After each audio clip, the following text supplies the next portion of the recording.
निवेदन करूंगा मैं आप सबसे, महाराज मान लो कोई व्यापार में अगर तकलीफ हो, कमाई अच्छी नहीं हो रही हो, व्यापार नहीं चल रहा हो, तो निवेदन करूंगा कि किसी के चक्कर में मत पड़ना, कहीं जाकर पूछना मत ही। केवल देव उठनी एकादशी के दिन, जो अभी आने वाली है कार्तिक के महीने में देव उठनी एकादशी, इस दिन एक सिक्का, जब रात्रि को आप तुलसी जी की पूजन करें, ठाकुर जी की पूजन करें, एक सिक्का उसको नीचे रखकर उसको भगवान को विराजमान कर कर, तुलसी माता या शालिग्राम जी को विराजमान कर कर फिर पूजन करना। सुबह ब्रह्म मुहूर्त में 4 बजे जब आप देवता को उठाएं, वहां पर जब लीपन करें और उठाने जाएं, उस गन्ने की झोपड़ी के अंदर, तो वो सिक्के को अपने पल्लू में डालकर हल्दी की कटोरी में भरकर दुकान में, व्यापार में, व्यवसाय में रख देना। अगली एकादशी तक बताना जरूर कि कितना लाभ मिला, कितना कमाया आपने, सूचना जरूर देना हो, बताना जरूर कि कितना प्राप्त हो। क्यों? क्योंकि नारायण जब देव उठनी एकादशी पर उठते हैं, जब मेरे भगवान विष्णु अपना चरण नीचे रखते हैं, तो एक कुबेर और दूसरी स्वयं लक्ष्मी भगवान के चरण को अपने हाथों में झेल लेती है। तो जिस स्थान पर आप देवता को उठा रहे हो, जिस स्थान पर आप भगवान की आराधना कर रहे हो, जिस स्थान पर आप भगवान को जगाने का प्रयास कर रहे हो, वहां आप अगर लक्ष्मी को विराजमान कर देंगे तो नारायण का चरण और लक्ष्मी दोनों कुबेर के साथ हमें प्राप्त हो। शिव जी का नाम लेकर महाराज किसी लड़का और लड़की का विवाह नहीं हो रहा हो, 30 साल हो गए, 32 साल हो गए, 34 साल हो गए, लड़का लड़की का विवाह ही नहीं हो रहा। बहुत टेंशन है माता पिता, कोई मांगलिक है, कोई मंगल है,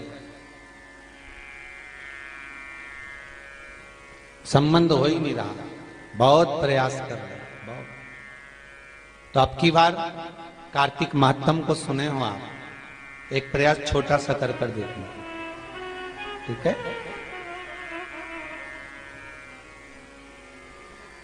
4 दिशा का स्मरण करिए, पूरब, पश्चिम, उत्तर, दक्षिण का। हथेली पर आटे का दीप लगाइए, घी भर लीजिए और 4 बत्ती उसमें अलग अलग रख लीजिए महाराज। थोड़ा सा पीला चावल हल्दी में कर कर उसमें डाल लीजिए। जो लड़का और लड़की का विवाह करना उसी के हाथ में देना है। और देव उठनी एकादशी के दिन, जिस दिन देवता उठेंगे, जिस जगह पर तुलसी शालिग्राम का आप पूजन करते हो, गन्ने के नीचे, ईख के नीचे तुलसी का क्यारा रखकर पूजन करते हो, वहां पर भगवान शिव और भगवान नारायण का नाम लेकर उस दिए को रगवा दीजिए और वहीं पर हल्दी का तिलक उस लड़का या लड़की का कर दीजिए और उसके हाथ में थोड़ी सी हल्दी लगा दीजिए। महाराज 2.5 महीने, 3 महीने तो बहुत हो गए, उस बच्चा और बच्ची का विवाह पक्का हो जाता है। आज भी कहते बेर भाजी आंवला उठो देव सांवल। जब नारायण पृथ्वी पर अर्थात आंवले के वृक्ष पर बैठकर आंवला नौमी से साधना करते हुए नेत्र बंद कर कर देव उठनी एकादशी तक भगवान तब साधना से जब पहली बार उठकर चरण रखते हैं, तो मेरे नारायण का पहला चरण भगवान कुबेर भंडारी अर्थात कुबेर स्वयं कुबेर देव भगवान हाथ में ले लेते और दूसरा चरण माता लक्ष्मी ले। देखिए भगवान नारायण के एक चरण को हाथ में ले रहे हैं, दूसरे चरण को लक्ष्मी ले रहे हैं। निवेदन करूंगा मैं आप सबसे, महाराज पार नहीं चल रहा हो तो निवेदन करूंगा कि किसी के चक्कर में मत पड़ना, कहीं जाकर पूछना मत ही। केवल देव उठनी एकादशी के दिन, जो अभी आने वाली है कार्तिक के महीने में देव उठनी एकादशी, इस दिन एक सिक्का, जब रात्रि को आप तुलसी जी की पूजन करें, ठाकुर जी की पूजन करें, एक सिक्का उसको नीचे रखकर उसको भगवान को विराजमान कर कर, तुलसी माता या शालिग्राम जी को विराजमान कर कर फिर पूजन करना।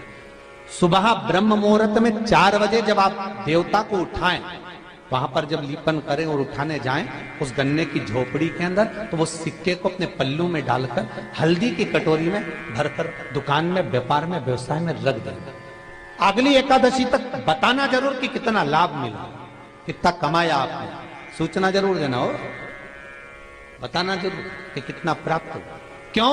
क्योंकि नारायण जब देव उठनी एकादशी पर उठते हैं, जब मेरे भगवान विष्णु अपना चरण नीचे रखते हैं, तो एक कुबेर और दूसरी स्वयं लक्ष्मी भगवान के चरण को अपने हाथों में झेल लेती है। तो जिस स्थान पर आप देवता को उठा रहे हो, जिस स्थान पर आप भगवान की आराधना कर रहे हो, जिस स्थान पर आप भगवान को जगाने का प्रयास कर रहे हो, वहां आप अगर लक्ष्मी को विराजमान कर देंगे तो नारायण का चरण और लक्ष्मी दोनों कुबेर के साथ हमें प्राप्त हो।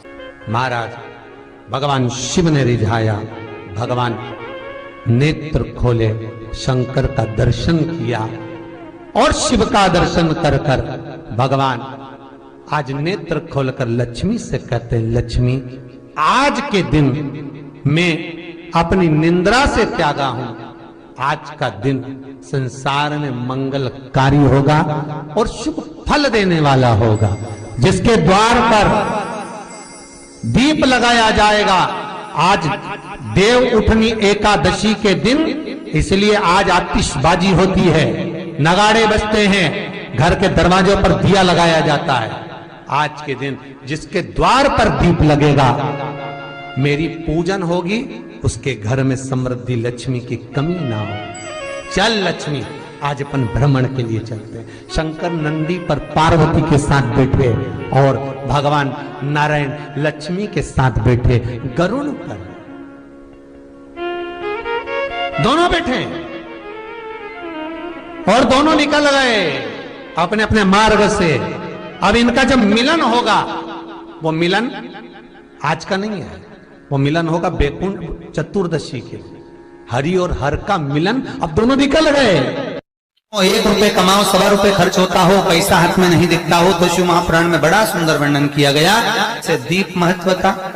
घर में 2 दिए हमेशा रखना चाहिए, घी का दिया हो चाहे तेल का दिया। ज्यादा से ज्यादा दियों को बदलना नहीं चाहिए। जैसे मालूम पड़े आज ये वाला दिया लगा दिया, फिर 15 दिन चला उसको फेंक दिया, दूसरा दिया लगा दिया।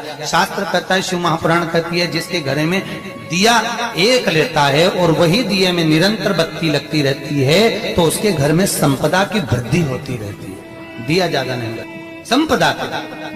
बेलपत्री के पेड़ के नीचे सोमवार के दिन किसी ब्राह्मण को यदि या ब्राह्मण के बालक को खीर का भोजन करा दिया जाए, और यदि ये भी नहीं करा सकते तो सोमवार की सोमवार शाम के समय अगर बेलपत्र के पेड़ के नीचे घी का दिया लगाकर आए, 5 सोमवार लगाकर आइए, अपने आप लक्ष्मी में बरकत बनना चालू हो जाती है, संपदा बनना चालू हो जाती है। क्यों? रुद्राक्ष का वृक्ष भगवान शंकर के नयन अश्रु से बना है और बेलपत्री का वृक्ष माता पार्वती के नयन अश्रु से। इसलिए बेलपत्री के पेड़ के नीचे शाम को दिया लगाने से लक्ष्मी की प्राप्ति होती है। व्यापार नहीं चलता तो लक्ष्मी आती है, कहीं पैसा डूब गया तो लक्ष्मी प्राप्त होती है। हजारों लाखों गुना पुण्य बेलपत्री के पेड़ के नीचे की मिट्टी का शिवलिंग बनाकर पूजन करने से प्राप्त हो जाता है। हजारों लाखों गुना पुण्य। जिस लड़का लड़की का विवाह नहीं होता, बेलपत्री के पेड़ के नीचे शिवलिंग का निर्माण कर कर, उसका पूजन कर कर, आराधना कर कर, घी का दिया लगाकर शंकर भगवान के शिवलिंग का विसर्जन शाम के समय करे। एक घी का दिया मंदिर से विसर्जन के बाद आकर फिर बेलपत्री के पेड़ के नीचे लगाए, और बेलपत्री के पेड़ के नीचे लगाकर 7 परिक्रमा बेलपत्री के पेड़ की कर ले। झोली पसार का प्रणाम करके बेलपत्री के पेड़ के नीचे की मिट्टी को सिर पर लगा ले और चले जाए। 3 से 4 महीने के अंदर उसका विवाह पक्का हो जाता है। मार ये साधारण नहीं है। लक्ष्मी तू इसके नीचे निवास है, इस बेलपत्र के नीचे तेरा निवास है, तू यहां रहे। पहले भी कथाओं में करा है, कैसी भी रोग हो, कैसी भी बीमारी हो, बस निवेदन इतना है, अगर ज्यादा बीमारी घेर कर रखी है, 1 लोटा पानी, कलश में जल, थोड़ा दूध, और जो व्यक्ति बीमार है उसका वस्त्र उस लोटे को छूला, एक बेलपत्र उसमें पटक दो, और शंकर भगवान पर, शिवलिंग पर, कोई भी शिवलिंग जो मंदिर में हो, चाहे वो गुप्तेश्वर शिवलिंग हो, कुबेरेश्वर हो, माहेश्वर हो, बटकेश्वर हो, पिपलेश्वर हो, नर्मदेश्वर हो, सोमेश्वर हो, नागेश्वर हो, धनेश्वर हो, हरीश्वर हो, कोई भी शिवलिंग जो आपके नजदीक में हो, जो मंदिर आपके पास में है, एक लोटा पानी ले जाकर जो बीमार है उसके नाम से नाम और गोत्र बोलकर शंकर को समर्पित कर दो। महाराज मुझे पूर्ण विश्वास है मेरे शिव पर आराम लग जाएगा, लगभग आधा घंटा, 1 घंटा, 2 घंटे। शंकर को 12 महीने शिवरात्रि आती है, हर महीने शिवरात्रि आती है। किसी भी महीने की शिवरात्रि को यमुना का जल और गंगा का जल दोनों एक साथ जब चढ़ाते हैं तो मनुष्य की मनोकामना 3 महीने के अंदर पूरी हो जाती है महाराज, 3 माह। इसलिए आज भी लोग मानसी गंगा के तट पर जो चकलेश्वर महादेव हैं उनको जल चढ़ाने के लिए यमुना जी का जल कावड़ में भर कर ले जाते हैं। कावड़ में कहां लेकर जाते हैं? चकलेश्वर महादेव पर। यमुना मथुरा से जल गोवर्धन लेकर जाते हैं, चकलेश्वर महादेव, चकलेश्वर महादेव यमुना का जल लेकर जाते हैं। शास्त्र कहता है मानसी गंगा के तट पर गिरि गोवर्धन जी की परिक्रमा में जो मानसी गंगा पड़ती है, मानसी गंगा के तट पर चकलेश्वर महादेव विराजमान है।